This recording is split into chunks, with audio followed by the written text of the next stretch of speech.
મિત્રો નમસ્કાર, હું ડૉક્ટર મહેશભાઈ દળાવીયા આયુર્વેદ અમૃતમ યુટ્યુબ ચેનલમાં આપનું ખૂબ ખૂબ સ્વાગત કરું છું.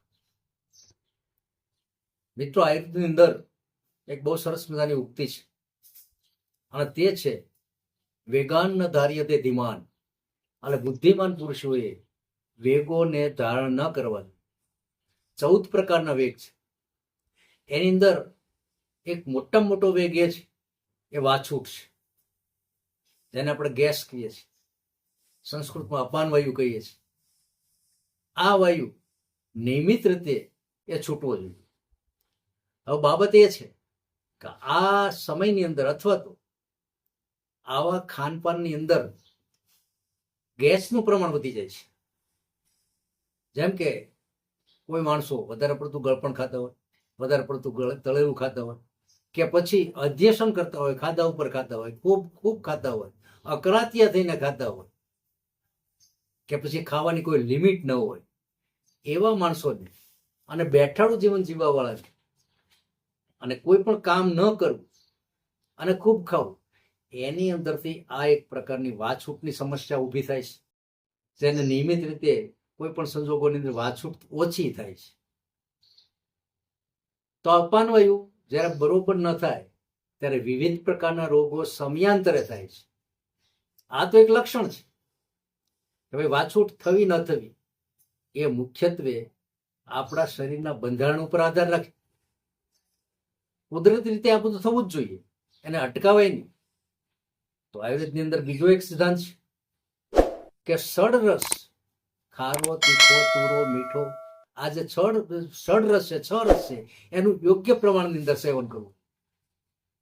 અને જ્યારે જમીએ ત્યારે મિત્રો 2 ભાગ એ ઘન પદાર્થ અને 1 ભાગ પ્રવાહી પદાર્થથી શરીર પેટને ભરવું જોઈએ અને 1 ભાગ છે એ ખાલી રાખવું. હંમેશને માટે એ ક્રિયા થવી. અને બને તો સાંજે જમવાનું ટાળવું જોઈએ, કોઈ પણ પ્રવાહી લઈ અને સૂઈ જવું જોઈએ. હવે ગેસ જ્યારે નથી થતો, ઓછો થાય છે, ત્યારે એના લક્ષણો વિવિધ પ્રકારના આવે છે. ઘણાને ઇન્ડાઇજેશન થઈ જાય છે, આફરો થઈ જાય છે, ઉલટી ઉપકા જેવું થાય છે, આંખો ભારે થઈ જાય છે, મસ્તક પણ ભારે થઈ જાય છે, અને પેટની અંદર સતત ભારેપણું લેવાથી કબજિયાત તો મુખ્યત્વે કારણ આવે છે.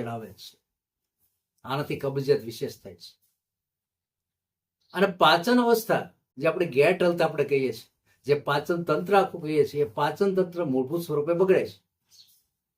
ત્યારે મિત્રો આયુર્વેદ શું કહે છે?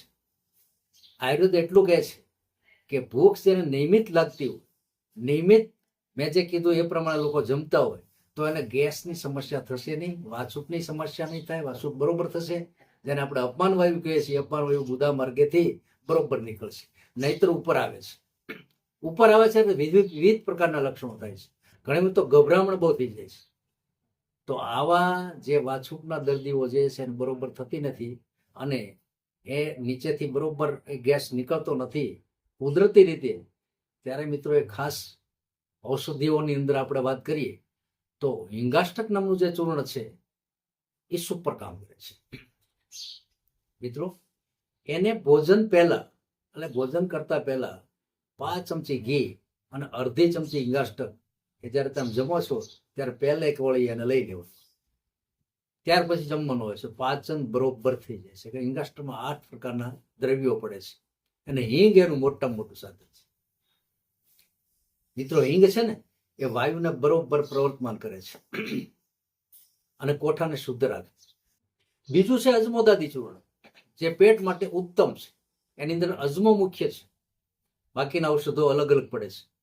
તો આ અજમો જે છે એ પાચન કરે છે, વાયુને દૂર કરે છે, કફને પણ દૂર કરે છે. તો આ 2 ઔષધો છે. ત્રીજું, સામાન્ય રીતે આપણે જોઈએ તો આની અંદર લીંબુ પ્રયોગ પણ ખૂબ સારો છે. જેમ આપણે અડધી પોણી કલાકે લીંબુ શરબત પીવો તો પાચન બરોબર થઈ જાય છે, ગેસની સમસ્યા ઓછી થાય છે. ગેસની સમસ્યા દૂર કરવા માટે જમ્યા પછી 15 થી 20 મિનિટ સુધી એ ચાલવું. ખોરાકનું નિયમિત પાચન થાય એટલા માટે ભારે ખોરાક ન લેવો, વાયડો ખોરાક ન લેવો. કઠોળ, ખાસ કરીને જેને આ પ્રકારની પરિસ્થિતિ હોય એને કઠોળ પણ ન ખાવું. લીલા શાકભાજીનો ઉપયોગ કરવો, કાચા શાકભાજીનો ઉપયોગ કરવો, કચુંબરનો ઉપયોગ કરવો, જેમ બને એમ ખાટા ફળ વધારે લે. એનાથી ગેસની સમસ્યા જડ મૂળમાંથી એ નાશ પામે છે. મિત્રો, ઘણું બધું છે અને વાછુર એને સામાન્ય નહીં ગણતા. જો વધારે પડતું રહેશે તો વિવિધ પ્રકારના રોગ ઉત્પન્ન થશે અને આપ હેરાન થઈ જશે. ઓમ શાંતિ. જય જન્મ.